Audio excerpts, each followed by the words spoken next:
the only reason I did this film was because of Tarsem. I think the way he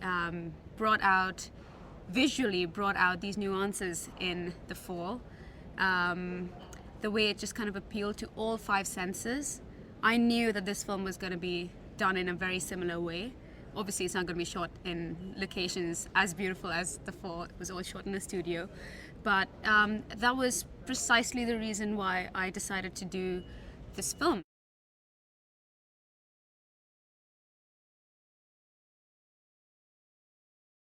Phaedra does have special powers. She has a power of foresight and she can see the future, but her visions aren't very clear to her.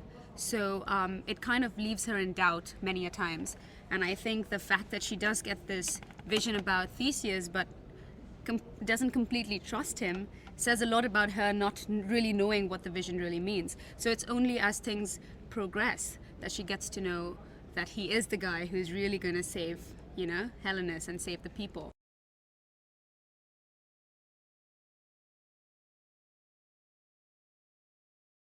When I was back in college and in university, that is, I did study, Greek mythology.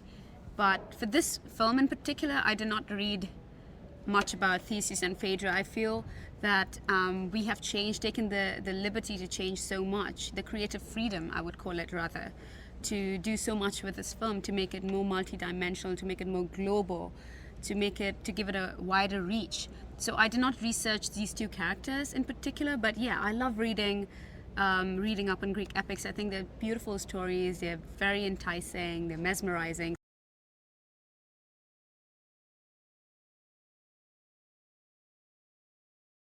My favorite scene would be when I'm praying with my priestesses in the water hole, and we're kind of not just praying, but we're enticing the soldiers as well to come in and get us, but what we're actually going to do is kill them. No, I'm not going to kill them, but the remaining three are going to kill them.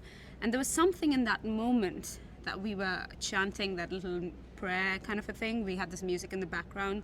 We had our arms, around each other, and we kept going in circular motions and, just letting our bodies just go. And there was something in that moment that made me feel that there's magic in this film.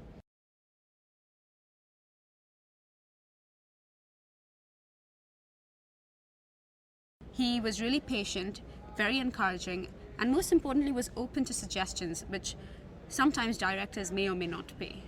But he gave not just himself, but the actors around him as well, creative license to do what they wanted with the lines, as long as it made sense. And he was always hands-on with whatever information he wanted.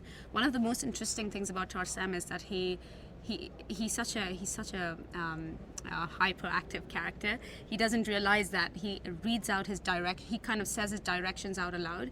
So he keeps saying things about what the camera's meant to be, how the light's meant to be, placed in what direction, and the rigging and all of it. He's saying it out aloud, but he doesn't realize how helpful it is for actors, because while he's talking about it, an alert actor would pick up his directions and would try to maneuver their body language to favor the camera and to favor what is being done at that point in time. So he was really helpful, and I think if at all if I was ever in doubt, he would come and help me out at that point in time.